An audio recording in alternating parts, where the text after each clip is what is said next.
오늘 말씀의 제목은 침례, 그리스도와 함께 죽고 또 함께 살리심에 대하여 조금 짧게 말씀을 드리겠습니다.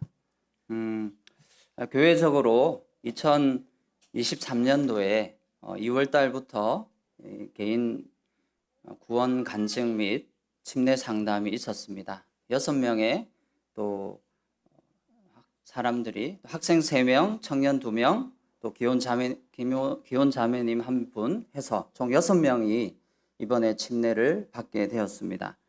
교회적으로는 아주 큰 기쁨의 행사이기도 하고요.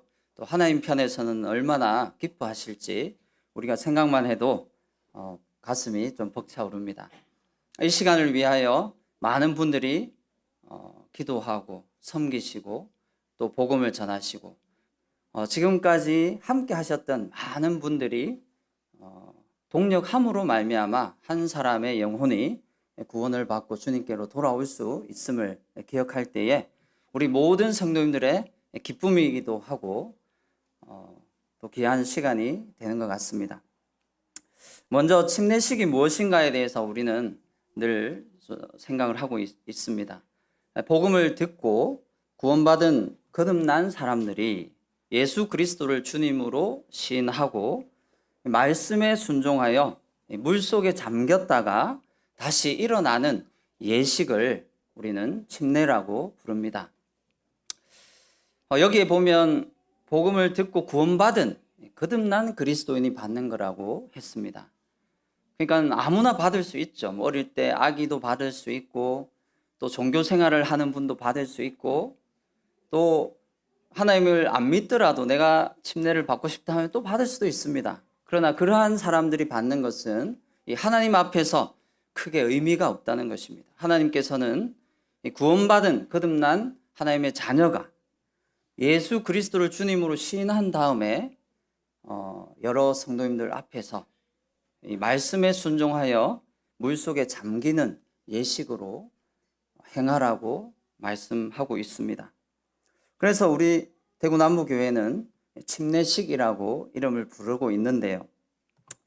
이 의미가 중요합니다. 이런 예식에는 행위가 중요한 것이 아니라 그것이 담고 있는 의미가 더 중요하다는 것을 예수님은 우리에게 말씀해 주셨습니다. 그래서 이 예식은요, 물속에 잠길 때에 그리스도와 함께 죽어서 묻혔다. 그러니까 장사 지낸 바 되었다라고 말씀에 표현하고 있는데 이 장사라고 하는 것은 죽어서 묻힌다는 의미를 갖고 있습니다. 그래서 이 물속에 잠김으로 인하여 예수 그리스도와 함께 2000년 전에 예수님께서 십자가에 못 박히실 때에 그때 나도 동일하게 예수님과 함께 십자가에 못 박혔음을 인정하고 또 여러 사람 앞에 밝히는 것입니다. 그리고 다시 이 물속에서 일어나는 것은 사흘 만에 부활하신 예수 그리스도의 부활, 새 생명으로 함께 살리심을 받아서 주와 성도님들에게 내가 이제 믿는 자녀로서 삶을 새롭게 시작합니다 라는 것을 공적으로 알리는 상징적인 예식입니다. 로마서 6장 4절 말씀을 개역개정, 우리 대부분의 성도님들은 개역개정 성경을 쓰고 있습니다. 이 개역개정 성경은 대한성서공회에서 이제 주로 만든 성경책이죠. 영어를 우리말로 번역하는 번역본입니다. 이 말씀을 한번 제가 읽어보겠습니다. 그러므로 우리가 그의 죽으심과 합하여 세례를 받음으로 그와 함께 장사되었나니 이는 아버지의 영광으로 말미암아 그리스도를 죽은 자 가운데서 살리심과 같이 우리로 또한 새 생명 가운데서 행하게 하려 함이라. 로마서 6장 4절에 왜 우리가 세례를 받고 침례를 받는지 그 이유를 목적을 말하고 있습니다. 이는 아버지의 영광으로 말미암아 그리스도를 죽은 자 가운데서 살리심 같이 우리도 살리셨다는 것을 분명하게 깨닫게 하시고 이게 중요하죠.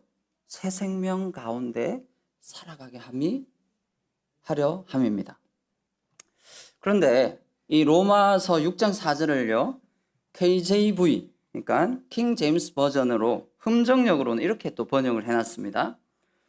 그러므로 우리가 죽음 안으로 침례를 받아 그분과 함께 묻혔나니 이것은 그리스도께서 아버지의 영광을 힘입어 죽은 자들로부터 일으켜진 것 같이 우리도 생명의 새로움 속에서 걷게 하려 함이라. 같은 우리말인데 약간 몇 가지 단어가 다릅니다. 바로 이 세례를 침례라고 표현을 해놨죠. 그래서 우리는 침례 또는 세례 이것을 같은 의미로 부르고 사용하고 있다고 생각하셔도 되겠습니다. 하지만 이 차이가 있습니다. 그 차이를 조금 이따가 말씀을 드리겠습니다. 자, 이 말씀 로마서 6장 4절을 통해서 우리가 침례받는 목적을 말씀해 주셨습니다. 근데 제가 오늘 이 시간 6분의 성도님들께 말씀을 드리고 싶은 것은 생명의 새로움 속에서 걸어가는 삶이 시작이 된다는 겁니다. 신앙생활의 새로운 것이 시작이 된다는 건데요. 이 새로움이라고 하는 것은 이전에 없던, 내 속에서 결코 찾아볼 수 없던, 내 스스로는 만들어낼 수 없는 그 무언가가 우리 속에서 시작이 된다는 의미입니다. 골로새서 2장 12절로 13절 말씀을 한 절 더 읽어드리겠습니다. 너희가 세례로 그리스도와 함께 장사되고 또 죽은 자들 가운데서 그를 일으키신 하나님의 역사를 믿음으로 말미암아 그 안에서 함께 일으키심을 받았느니라. 로마서 6장 4절과 비슷한 의미 같지만 좀 더 자세하게 설명해 주고 있습니다. 그게 뭐냐면요, 바로 이겁니다. 그 안에서. 사실 우리 사람은 참 본질상 진노의 자녀였습니다. 누가 가르치지 않아도 이 아담과 하와의 불순종으로 말미암아 우리 속에는 죄악이 있었습니다. 그래서 이 죄악 가운데 살다가 예수 그리스도를 믿음으로 또 말씀을 들음으로 말미암아 구원을 받게 되었고 이제 하나님의 자녀라는 거룩한 신분으로 변화하게 되었습니다. 오늘 어쩌면 이 구원받았다고 하는 것은 신분의 변화를 분명하게 말해주고 있습니다. 사망에서 생명으로 또 심판에서 영생으로 이렇게 옮겨진 것처럼 제약된 삶에서 의로운 자로 주님께서 신분을 변화시켜 주셨습니다. 그런데 육체는 여전히 그대로 있습니다. 그러다 보니까 우리가 이 땅 가운데 살아가는 이 육신을 가지고는 완전한 하나님의 의를 이룰 수 없습니다. 우리가 할 수 없는 그것을 하나님께서는 어떤 방법으로 그렇게 살게 하실까요? 그 해답이 바로 여기에 제가 네모 쳐놓은 그 안에서입니다. 예수 그리스도와 함께 죽었고 예수 그리스도와 함께 부활하게 하심으로 예수 그리스도 안에 거하게 될 때에 우리는 새로움으로 새 생명으로 그리스도인의 삶을 살아낼 수 있습니다. 이게 비밀입니다. 이것이 침례가 가지고 있는 그 침례의 예식을 통하여 우리가 잊지 않고 기억하고 주님 나라 가는 그날까지 우리의 마음에 깊이 새겨서 신앙생활을 해가기를 원하시는 하나님의 마음입니다. 그래서 주님은 말씀을 통하여 그러므로 너희는 가서 모든 족속으로 제자를 삼아 아버지와 아들과 성령의 이름으로 세례를 주고 또 분부한 모든 것을 가르쳐 지키게 하라. 볼지어다 내가 세상 끝날까지 너희와 항상 함께 있으리라 말씀하셨습니다. 그래서 주님이 침례를 통하여 내가 하나님의 자녀로서 예수 그리스도 안에 거함으로 예수 그리스도의 힘으로 그 능력으로 이전에 없던 내 속에서 찾아올 수 없던 결코 내 스스로는 행할 수 없는 그리스도인의 삶을 살아가도록 주님께서 인도해 주신다는 것입니다. 이제 침례의 방법을 잠깐 말씀을 드리겠습니다. 성경에 나타난 침례의 방식은 분명합니다. 물속에 잠긴다라는 의미가 사용되어졌고 그 헬라어가 계속 사용되었습니다. 성경의 문맥에서도 마태복음 3장 16절에 예수께서 세례를 받으시고 곧 물에서 올라오실새 하늘이 열리고 하나님의 성령이 비둘기같이 내려 자기 위에 임하심을 보시더니. 자, 물에서 올라오셨다 그랬죠. 그러니까 다시 물에 들어가야, 침례를 받으려면 물에 들어가야 한다는 것입니다. 그리고 또 사도행전 8장 38절로 39절에도 이에 명하여 수레를 멈추고 빌립과 내시가 둘 다 물에 내려가 빌립이 세례를 베풀고 둘이 물에서 올라올세 이렇게 표현이 되어 있습니다. 그러면 정확하게 우리말 성경에도 침례라고 번역이 되었다면 이런 논란은 없었을 텐데 우리말은 세례라는 표현으로 대부분 사용하고 있습니다. 그러나 성경에 원래 나오는 예수님이 받으셨던 침례, 또 제자들이 행했던 침례, 사도들이 행했던 침례, 이 모두 성경에서는 이 물에 잠기는 것으로 표현을 하고 있습니다. 그래서 이렇게 그림에 나오는 것처럼 물에 들어가기 전에 여기 계신 6분은 꼭 이 사진을 기억하시면 좋겠습니다. 저는 91년도에 부산 강알리 바닷가에서 침례를 받았는데요. 그 침례 받을 때 코를 막질 않았어요. 그래가지고 뒤로 넘어갈 때 숨을 마시는데 들어갔어요. 그래서 물을 엄청 마셨던 기억이 있습니다. 그래서 오늘 받으시는 분들은 이 양손을 모으시고 코를 막으시고 숨 참으셔서 들어가시면 되겠습니다. 물론 이 모습이 무조건 정답은 아닙니다. 그냥 들어갈 수도 있고 앞으로 들어갈 수도 있겠죠. 그냥 앉았다 일어날 수도 있습니다.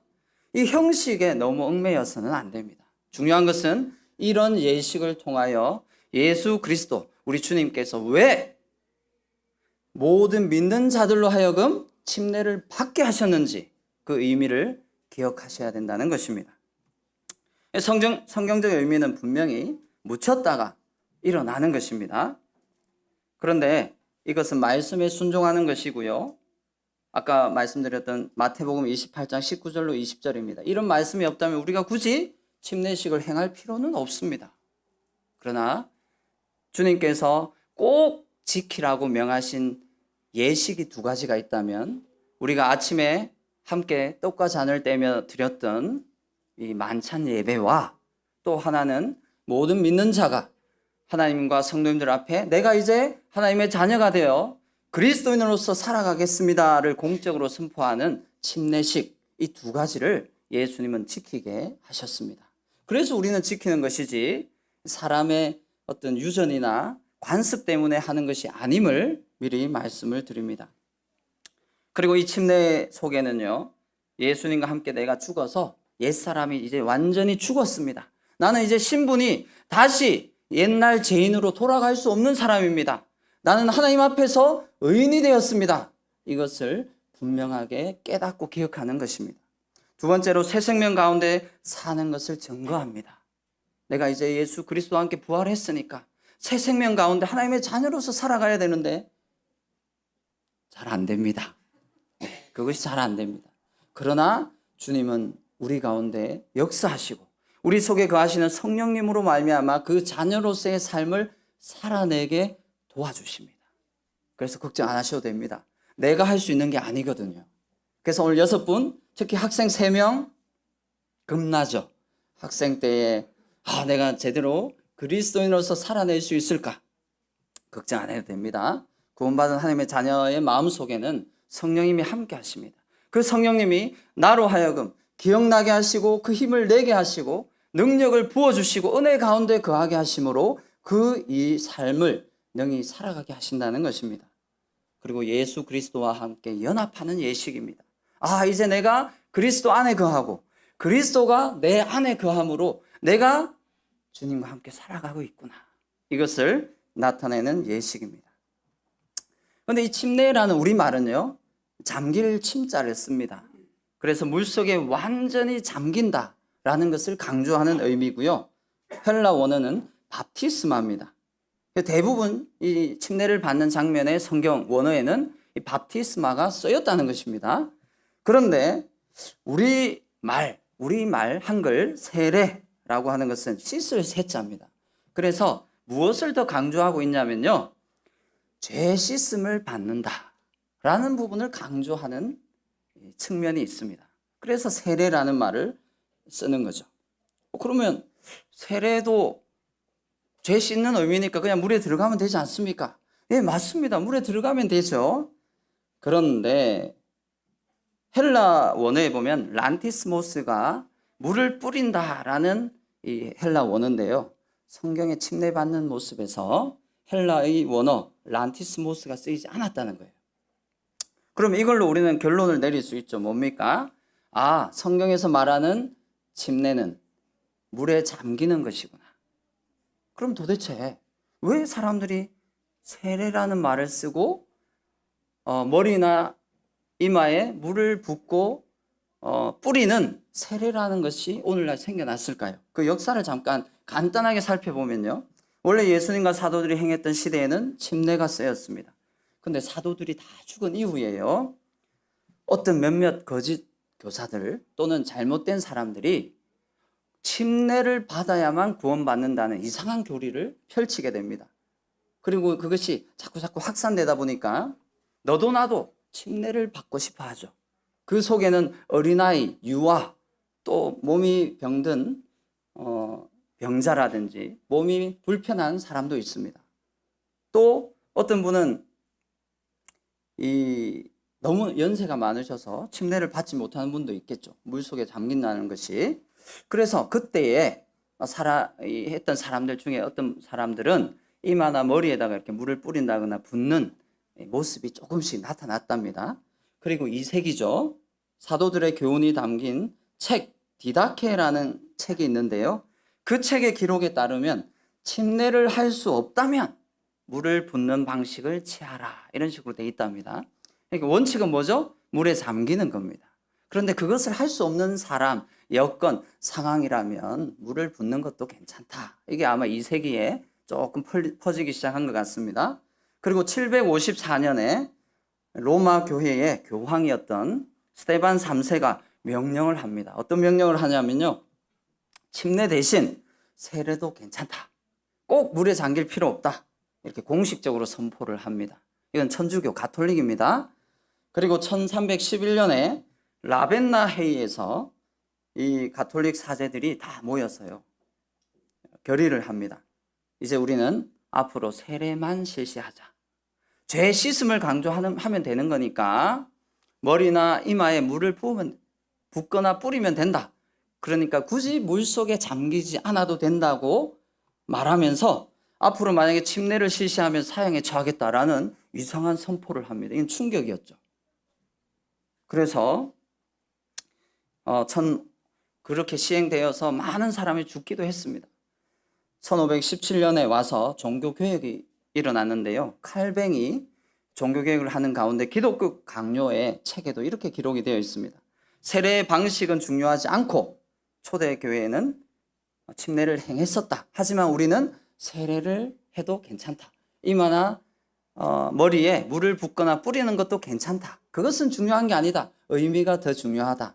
그러나 초대교회는 물에 잠기는 침례를 행했다. 이렇게 칼뱅도 기록하고 있습니다. 그러다가 1559년 칼뱅의 제자 존 낙스라는 사람이 물 뿌리는 세례를 행하면서 이제 개신교, 기독교에도 점점 퍼져나가기 시작하고요. 1664년 웨스트민스터라는 도시에서 회의를 하게 되는데요. 이때 모인 사람들 중에 투표를 했어요. 침례라는 말을 쓸까? 그러니까 물에 잠기는 예식을 그대로 쓸까? 아니면 이마나 머리에 물을 붓는 세례를 할까? 회의에서 24대 25로 뭐가 결정됐을까요? 예, 세례가 결정이 됐습니다. 그래서 이제 기독교, 개신교 안에서도 뭐 그렇다면 그 의미만 알면 되니까 세례라는 말을 쓰고 형식도 물에 잠기지 말고 이마나 머리에 물을 붓자, 뭐 이런 것이 되었습니다. 자, 우리나라에는 그럼 언제 들어왔을까요? 우리나라에는 1884년 장로교 선교사였던 앨런, 그리고 1885년 장로교 선교사였던 언더우드가 입국해서요, 우리나라의 의료 및 교육 선교를 열심히 펼치게 됩니다. 그래서 우리나라에는 정말 필요한 선교와 내용이었기 때문에 많은 사람들이 믿고 예수 그리스도를 주로 영접하여 우리나라에는 기독교, 이 장로교가 엄청나게 퍼져나갑니다. 그러면 이때 당연히 외국에서 들어온 장로교의 유전을 따라서 세례라는 말로 번역을 하게 되었고요. 그리고 우리 성경, 이 여러분이 들고 있는 개역개정 성경에는 세례라고 표시하되 밑에는 작은 글씨로 침례라고 적어놨습니다. 그래서 침례와 세례는 사실은 사람이 이렇게 구분해 버린 거죠. 그래서 우리가 결론은 뭐겠습니까? 침례식을 통해 우리는 말씀에 순종하고자 합니다. 할 수만 있다면 초대교회의 모습과 동일하게, 또 그리고 이 침례 의식의 의미를 가장 잘 알려주는 물에 잠겼다가 다시 일어남으로 내가 예수 그리스도와 함께 죽었으며 장사 지냈으며 다시 새 생명 가운데 부활하여 예수 그리스도와 함께 살아가는 하나님의 자녀가 되었습니다. 이것을 표현하는 것으로 우리는 침례를 행하는 겁니다. 그러면 우리나라에는요, 여러 교단이 있습니다. 대표적으로 장로교단도 있고요, 침례교단도 있고요, 성결교단도 있고요, 뭐 또 여러 가지 이단들도 많습니다. 내가 하나님이라고 자칭 사이비 교주가 되어 있는 그런 이상한 이단들도 우리나라에 너무 많습니다. 여러분, 이단과 진짜 신앙을 구분하는 방법 하나, 가장 쉬운 거 알려줄게요. 사람이 내가 하나님이네 하면 그건 다 사이비고 이단입니다. 그런데 이상하게 사람들이 거기에 빠져 있어요. 그런데 놀라운 것은요, 침례만 맞다 이렇게 주장하는 게 침례교단입니다. 그리고 장로교는 우리는 세례만 맞다라고 주장해서 또 세례로 가는 거죠. 서로 그런 중요하지 않은 문제 가지고 싸우고 있습니다. 더 놀라운 건 사이비 교주가 하나님이네 하면서 믿고 있는 이단들도 대부분 침례를 행하고 있습니다.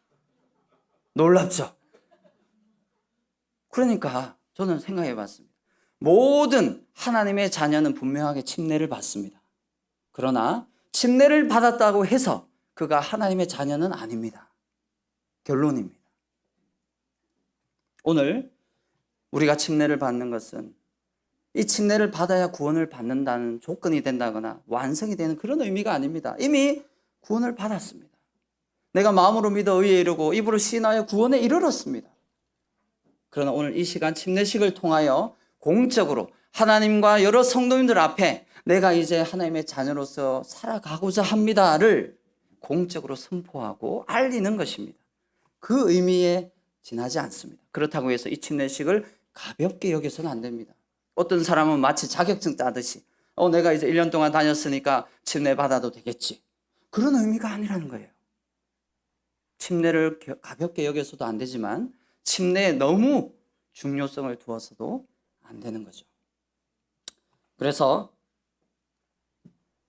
이 침례가 구원의 완성이나 조건은 될 수 없지만 침례를 행하게 하신 예수님의 마음과 침례의 의미를 깊이 생각하고 순종할 때 우리의 믿음은 더욱 확고해지고 은혜의 삶으로 나아가 풍성한 유익을 누릴 수 있다는 것입니다.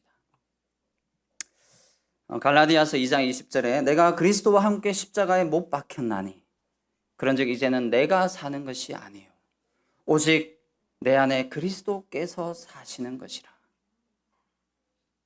이제 내가 육체 가운데 사는 것은 나를 사랑하사 나를 위하여 자기 몸을 버리신 하나님의 아들을 믿는 그 믿음 안에서 사는 것임을 이 시간 선포하는 것입니다.